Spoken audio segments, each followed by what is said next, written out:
Halo, selamat pagi. Kembali lagi di talk show hari ini. Pernahkah kita berpikir bahwa sebuah karya sastra bukan hanya sekedar rangkaian kata indah, melainkan cermin yang memantulkan realitas sosial? Dari puisi yang lirih hingga novel yang penuh dengan konflik, sastra seringkali menyimpan kritik tajam terhadap keadilan, kemiskinan, bahkan korupsi. Sehingga kerusakan moral masyarakat lewat bahasa pengarang seringkali berani bersuara tentang hal-hal yang mungkin sering sulit diucapkan secara langsung.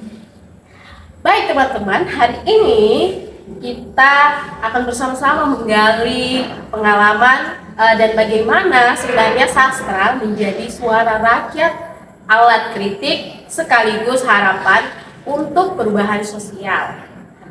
Oke teman-teman, sekarang saya bersama pemateri kita pada pagi hari ini yang tentunya sangat luar biasa dan penuh dengan semangat. Dengan Ibu Evelyn Giovanni M. Hum, asal Ibu dari Sidoarjo, Jawa Timur. Ibu pernah menempuh pendidikan di Universitas Erlangga S1 dan S2. Ibu adalah seorang dosen sastra Inggris. Kita sapa dengan Ibu. Halo Ibu, Ya, selamat pagi. Selamat pagi. Apa kabarnya Ibu hari ini? Alhamdulillah sehat. Ya, Gimana adik sehat? Sehat Ibu. Ibu akhir-akhir ini mungkin ada kegiatan atau apa itu Ibu? Kalau kegiatan yang selain mengajar ya, Baik. kemarin kebetulan ada Disnatalis jurusan Ya. sastra Inggris Musamus. Kami membuat lomba yang lumayan dinotis sampai Wah. 10 wagub.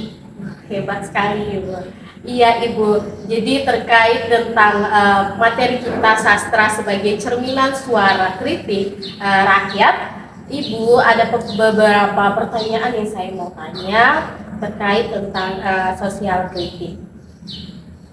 Ibu yang pertama, apa yang dimaksud dengan sastra sebagai cermin kritik sosial? Ibu mungkin bisa kasih pandangan sedikit tentang itu. Jadi karya sastra sosial artinya digunakan sebagai alat untuk mengkritik yang ada di masyarakat, mulai dari kemiskinan, ketimpangan, Ya. ketidakadilan sosial, itu bisa dikritik lewat karya sastra. Karya sastra, bagus sekali Bu. Berarti ini semuanya bisa dikritik oleh karya sastra ya. Baik Ibu, bagaimana karya sastra bisa merefleksikan kondisi sosial masyarakat? Biasanya karya sastra kan mengambil tema, latar, kemudian juga penokohan dari yang ada di sekelilingnya, di masyarakat terutama. Jadi dari situlah bisa jadi cerminan. Baik Ibu. Terus Ibu, sejauh mana sastra dapat berfungsi sebagai alat kritik terhadap ketidakadilan? Iya.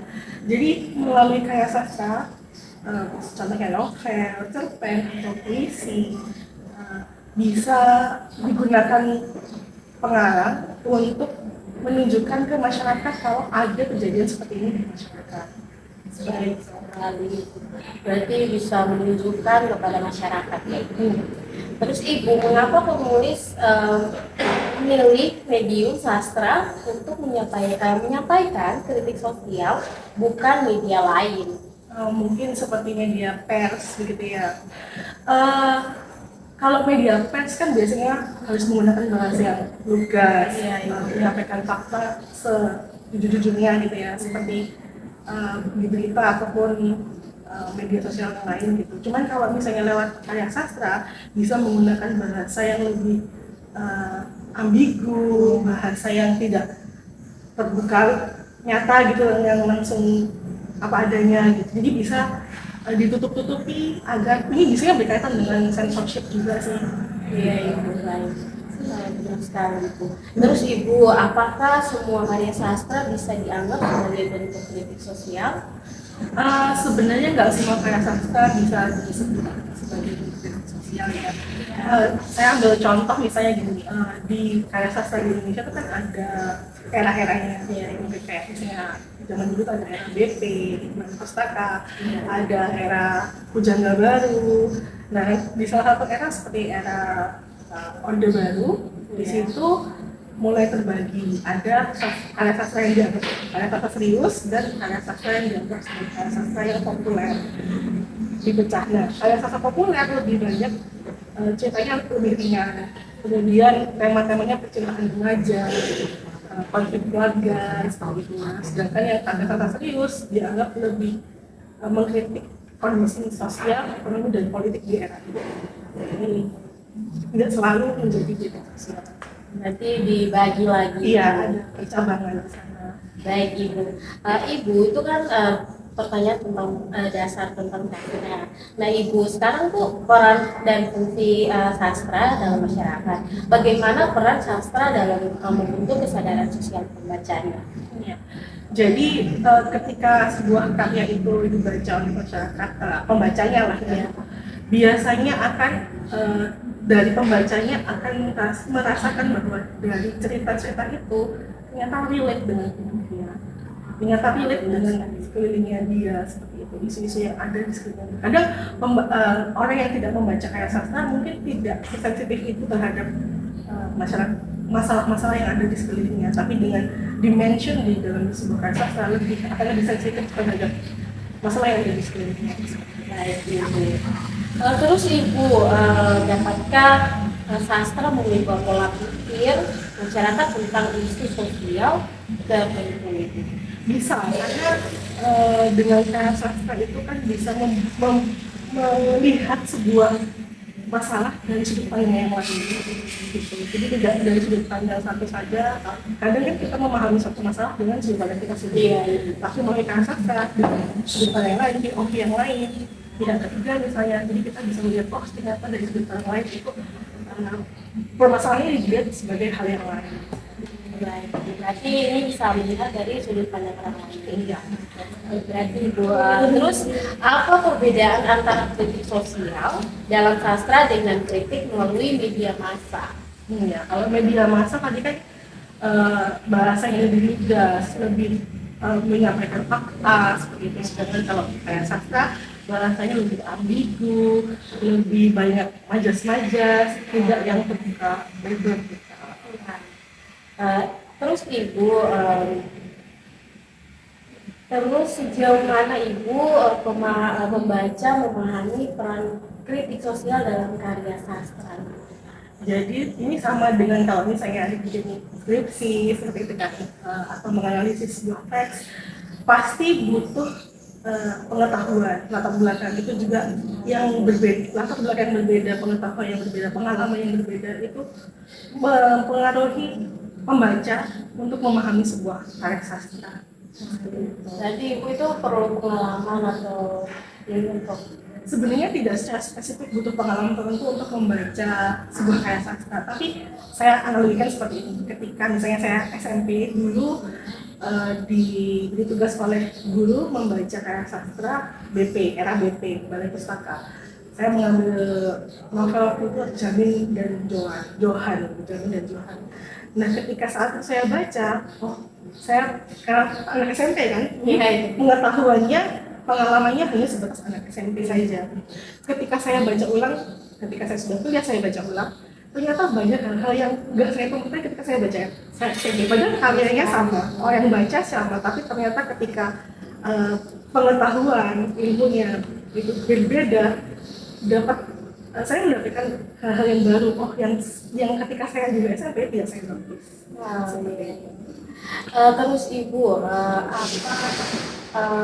kritik sosial dalam sastra lebih bersifat relatif atau proaktif? Kalau karya sastra bisa bersifat proaktif, juga bisa juga sifatnya lebih rekreatif, juga bisa. Jadi tidak selalu dua-duanya ya harus aktif gitu, tidak harus. Bisa juga sifatnya lebih ringan seperti itu. Berarti bisa keduanya Ibu? Bisa. Baik Ibu, setelah itu kita mau memahami bentuk-bentuk sastra sosial dalam sastra. Bagaimana Ibu novel mengungkapkan kritik sosial dibandingkan puisi atau drama? Jadi kalau puisi itu kan ada standarnya ya, dia nggak panjang, pasti nggak mungkin berhalaman-halaman, kan nggak mungkin. Hanya mungkin beberapa bait begitu. Jadi sifatnya itu padat. Sedangkan kalau novel dia kan ada alurnya, ada tokohnya, ada temanya, itu membuat ceritanya lebih panjang, lebih panjang. Nah, bedanya juga dengan drama, kalau drama itu kan harus dipentaskan biasanya. Oh iya, Butuh orang butuh lebih banyak biaya, butuh banyak waktu, banyak persiapan dibanding dengan novel yang bisa dibaca dengan pembaca secara individu seperti itu. Oke, baik. Terus Ibu, apa satire merupakan bentuk paling efektif dan dari kritik sosial dalam sastra itu? Bentuk satir itu biasanya yang paling paling umum dipakai ya gitu untuk menunjukkan kritik sosial. Tapi juga nggak harus pakai dengan cara satir gitu ya untuk mengkritik. Ya. Tapi biasanya secara umum menggunakan satir. Oh, baik Ibu. Terus Ibu, bagaimana simbol dan metafora digunakan untuk menyampaikan kritik sosial? Nah, seperti saya sudah mention masalah di era Orde Baru. Iya. Di era Orde Baru itu kan ada censorship yang ketat terhadap karya sastra. Nggak ya karya sastra aja sih, untuk pers juga sama, media berita itu juga sama, ada censorship yang ketat. Seperti tidak boleh mengkritik pemerintah secara tajam, itu tidak boleh.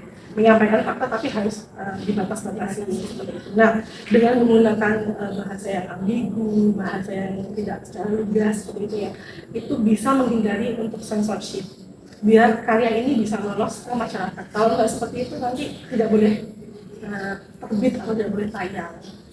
Seperti itu ya Ibu. Terus Ibu, apa contoh tokoh sastra Indonesia yang menggunakan cerita rakyat sebagai saran kritik sosial?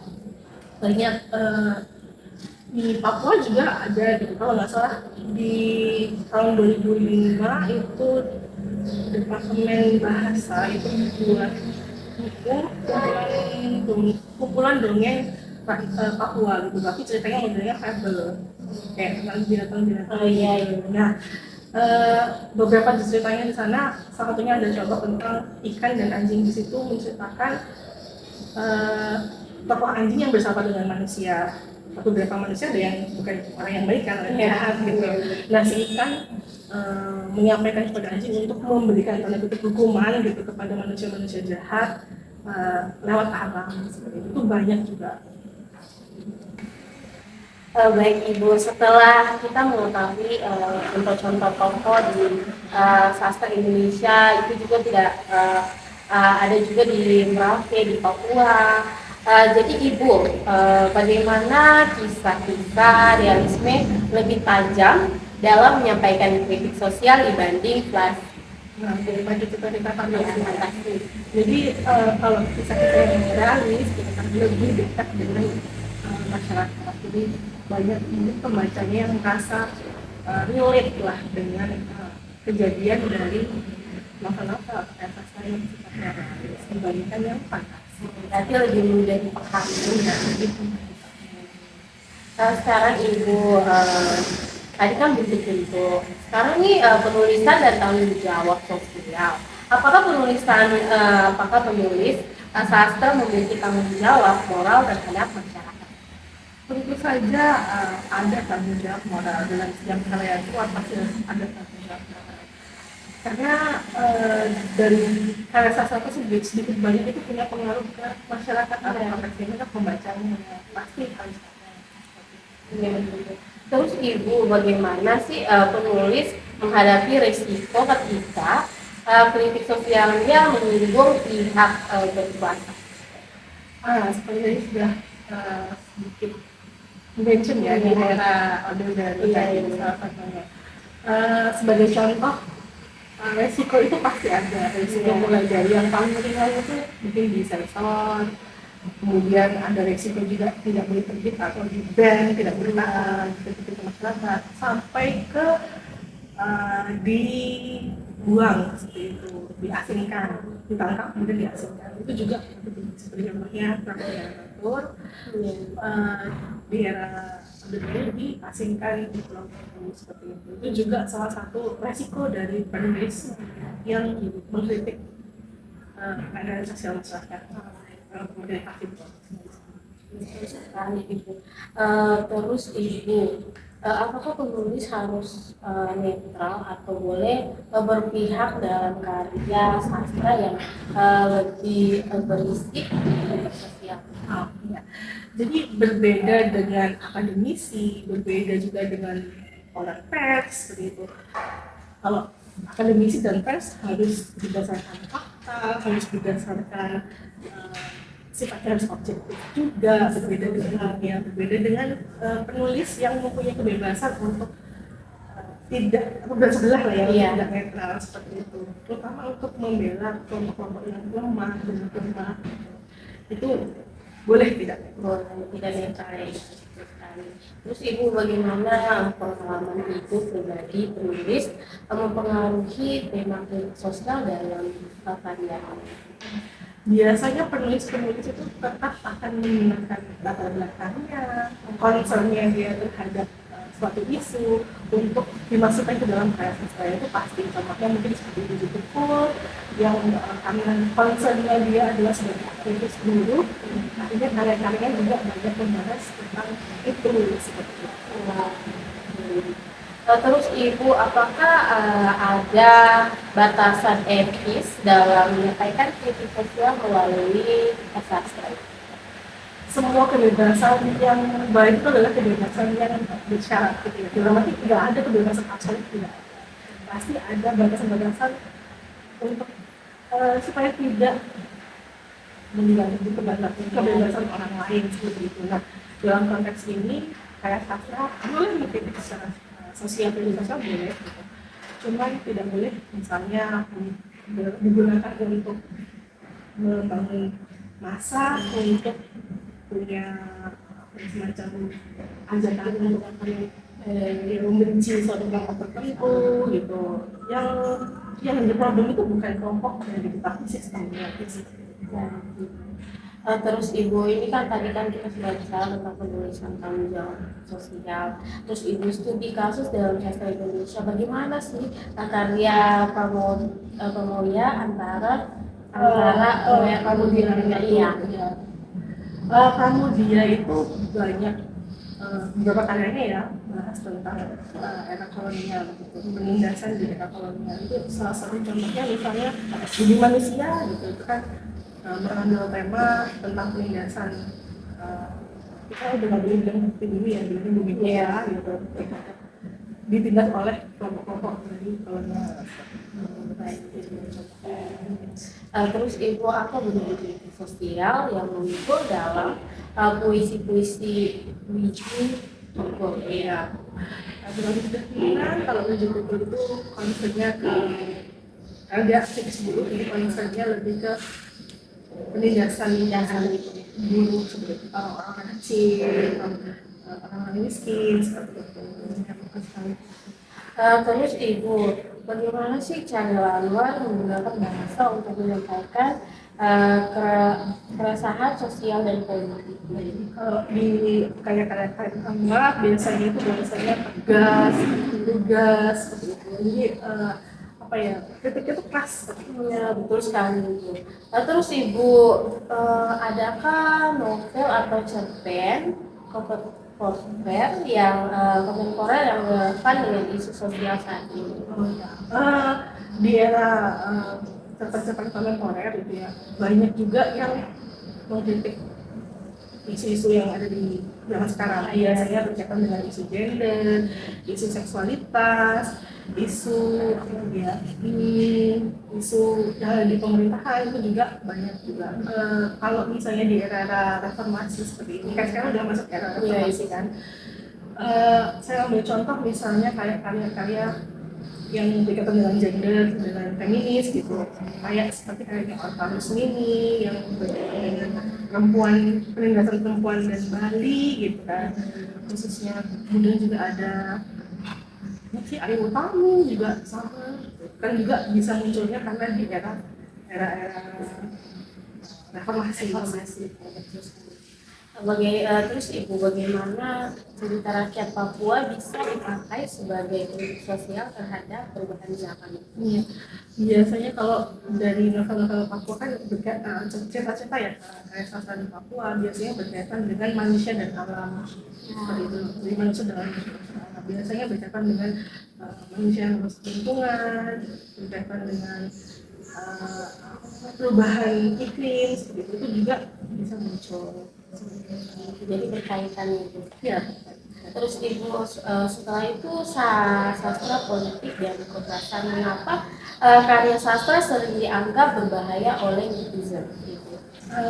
Biasanya ya kalau karya sastra dianggap berbahaya itu karena tadi seperti saya sudah mention berkaitan dengan censorship di era pemerintahan apa namanya stop dulu pindahkan dulu. Ibu, terus sastra politik dan kekuasaan itu mengapa karya sastra sering dianggap berbahaya oleh rezim otoriter? Jadi kenapa dianggap berbahaya? Sebagai contohnya di era Orde Baru gitu, pemerintah khawatir kalau misalnya karya-karya sastra atau media yang lain ya misalnya pers itu kemudian mengkritik pemerintah secara terbuka gitu. Jadi perlu ada censorship menurut pemerintah ya di era itu perlu adanya pembatasan supaya pemerintahan itu tidak dikritik. Nah akhirnya itu yang dianggap berbahaya karena sedikit banyak dengan media novel atau cerpen puisi itu bisa membangkitkan semangat rakyat. Jadi ada batasan. Iya, ada dibatasi. Betul sekali. Terus Ibu, apakah sastra dapat menjadi alat perlawanan politik atau efektif? Iya, bisa banget jadi alat perlawanan politik bisa banget karena itu dengan tema-tema tertentu, tema-tema yang perubahan itu bisa digunakan sebagai alat politik. Terus Ibu, bagaimana sensor mempengaruhi perkembangan kritik sosial dalam karya sastra itu? Iya. Jadi seperti saya mention sebelumnya juga ada mengenai di era Orde Baru terpecahkan tadi ada kelompok karya sastra yang dianggap sebagai kelompok sastra serius, sebagian juga ada yang tetap populer. Karya sastra serius tadi digunakan untuk mengkritik pemerintah tapi menggunakan bahasa yang lebih ambigu, jadi bahasanya itu tidak terpapar nyata gitu, bahasa-bahasa yang majas-majas gitu, supaya tidak disensor gitu, bisa lolos sensor dan bisa diterima oleh masyarakat. Baik Ibu, bagus sekali. Terus Ibu, sejauh mana sih sastra mampu membangkitkan gerakan sosial dan politik nyata? Sebenarnya kalau konteksnya adalah gerakan sosial politik nyata nggak bisa serta-merta langsung sebetulnya, tapi paling tidak membangun kesadaran masyarakat. Terus Ibu, apakah kritik sosial dalam sastra masih relevan di era demokrasi? Masih relevan, cerita-cerita maksudnya novel-novel atau kata-kata yang sebelum-sebelumnya itu sampai hari ini pun masih relevan sih, relevan sekali. Terus Ibu, sastra di era digital ya Ibu, bagaimana media sosial mengubah cara penulis menyampaikan kritik sosial? Kalau misalnya zaman dulu kan karyanya harus terbit terlebih dahulu, gitu kan butuh proses juga. Nah kalau sekarang di era digital sekarang penulis bisa lebih cepat menyampaikan pesannya gitu kan karya-karyanya secara mudah, nggak lupa ya mudah dan biaya tidak lebih murah untuk Terus Ibu, apakah sastra digital atau cerpen online atau Instagram masih bisa membuat kritik sosial yang tajam? Sebetulnya masih bisa gitu kan, dengan media apapun juga sebenarnya masih bisa. Mungkin kalau misalnya, memang kalau misalnya karya-karya yang ada di misalnya kayak di online ya, misalnya kayak Wattpad atau Hizo seperti itu. Biasanya memang ceritanya lebih cenderung ke cerita-cerita populer, cerita-cerita yang ringan, tema-temanya juga tipis sekali untuk mengkritik sosial gitu. Cuman sebenarnya bukan berarti tidak mungkin ada, ya. Bisa jadi digunakan juga oleh penulis yang kalau misalnya mau mengkritik secara tajam masih bisa sekali. Terus Ibu, bagaimana perbedaan dampak kritik sosial dalam sastra cetak dan sastra digital? Ya kalau sastra cetak itu kan ya tadi butuh waktu dan biaya juga. Kemudian juga tidak semua, meskipun sekarang sudah banyak penerbit indie ya, baik penerbit indie yang punya nomor, maksudnya sudah tercantum nomornya gitu, ISBN-nya, ataupun juga yang tidak seperti itu. Cuman tetap biasanya butuh waktu untuk mencetaknya, kemudian juga butuh proses editing yang rumit gitu dibandingkan dengan yang digital. Kalau digital kan lebih cepat sekali. Iya, lebih cepat untuk dibaca oleh pembacanya gitu. Sekali. Terus Ibu, apakah AL atau GPT berpotensi menghasilkan sastra dengan kritik sosial? Kalau misalnya kayak AI atau ChatGPT, sebenarnya gini, karya-karya sastra yang dihasilkan oleh AI gitu ya, sebenarnya boleh dibilang meskipun isinya mungkin bisa mengkritik sosial, cuman dari segi hak gitu mungkin nggak ada gitu kan, nggak ada hak patennya kan, yang dipatenkan seperti itu. Jadi ya tidak legit juga sih gitu. Baik Ibu, setelah bagaimana generasi muda merespon kritik sosial dalam sastra di era digital? Jadi kalau anak muda sekarang Gen Z lah ya, Gen Z mungkin Gen Alpha juga termasuk, lebih menyukai karya-karya apapun ya, sastra atau seni juga sama itu dengan yang sifatnya tuh cepat, sifatnya tuh padat seperti itu. Mungkin bisa dalam bentuk komik strip seperti itu. Jadi kalau misalnya karya sastranya aja mungkin sebenarnya masih bisa dinikmati juga sih dengan anak-anak muda. Iya, seperti itu. Cuman mungkin medianya berubah, jadi medianya nggak cetak tapi jadi digital seperti itu. Terus Ibu, setelah sastra digital di era digital, terus sekarang refleksi dan masa depan, apakah kritik sosial dalam sastra akan selalu relevan sepanjang sejarah ini? Iya, kritik sastra di era apapun itu pasti akan relevan, itu masih akan relevan karena ketidakadilan, ketimpangan pasti masih ada di era apapun. Ibu menjadi ruang ekspresi ya. Bisa jadi ruang ekspresi. Terus Ibu, bagaimana cara memperkenalkan sastra bernuansa kritik sosial kepada siswa sekolah ini? Konteksnya siswa sekolah. Iya, siswa sekolah. Nah, kalau kita ngambil dari contohnya kayak gimana sih kita ngambil di Amerika aja, mau nggak mau siswa itu dipaksa untuk membaca karya sastra. Dengan cara apa? Memberikan penugasan kepada siswa untuk membaca karya sastra, kemudian dianalisis, nggak hanya selesai dibaca aja dan nggak hanya selesai diresensi aja, tapi juga dianalisis, sehingga siswa nggak hanya sekedar baca tapi juga bisa mendalami makna dari karya sastra ini apa. Jadi kalau misalnya diterapkan di Indonesia, ada baiknya juga guru bahasa Inggris, misalnya guru bahasa Indonesia, bahasa daerah misalnya, pada kutip memaksa siswanya untuk membaca karya sastra dengan cara memberikan penugasan.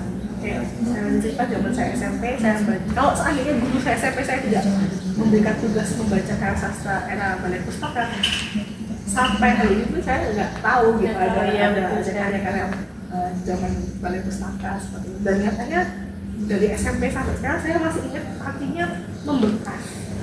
Terus sekali jadi harus dipakai. Iya, dipaksa gimana ya?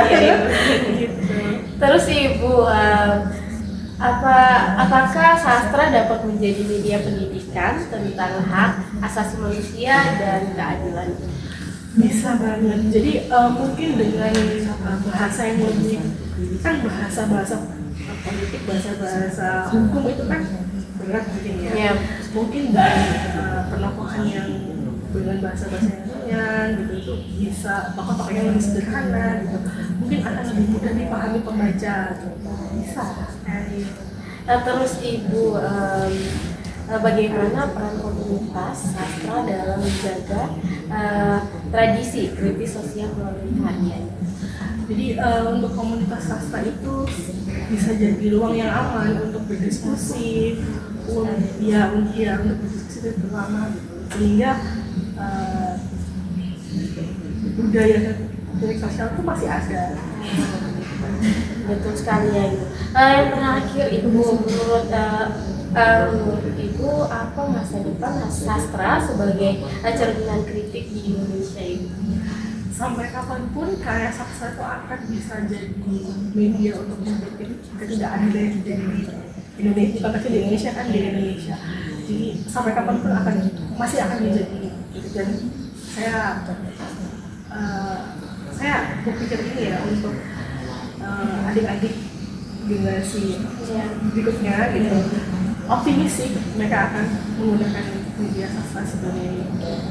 Berarti sangat bermanfaat ya Ibu. Sangat bermanfaat. Baik Ibu, terima kasih Ibu atas diskusinya yang biasa ini Ibu. Terima kasih juga saya sudah diundang dan bisa berbagi cerita, share dengan teman-teman. Terima kasih banyak. Baik teman-teman, sekian dari talk show kami. Sastra dari saya, sastra bukan hanya tentang kata-kata, tetapi tentang jiwa manusia yang berani bersuara. Ia adalah cermin yang jujur, kadang retak, kadang menyakitkan, namun selalu membuat kita bercermin pada diri kita dan masyarakat. Mari jangan hanya membaca, tetapi juga mendengarkan pesan di baliknya, sebab siapa tahu dari suatu bait puisi atau satu halaman novel lahir keberanian untuk mengubah dunia. Terima kasih teman-teman sudah menonton. Jangan lupa saksikan keseruan talk show lainnya yang menarik dan tentunya seru. Saya atas nama Ana Pascaline Faidiban sebagai moderator pamit undur diri. Terima kasih. Yeay.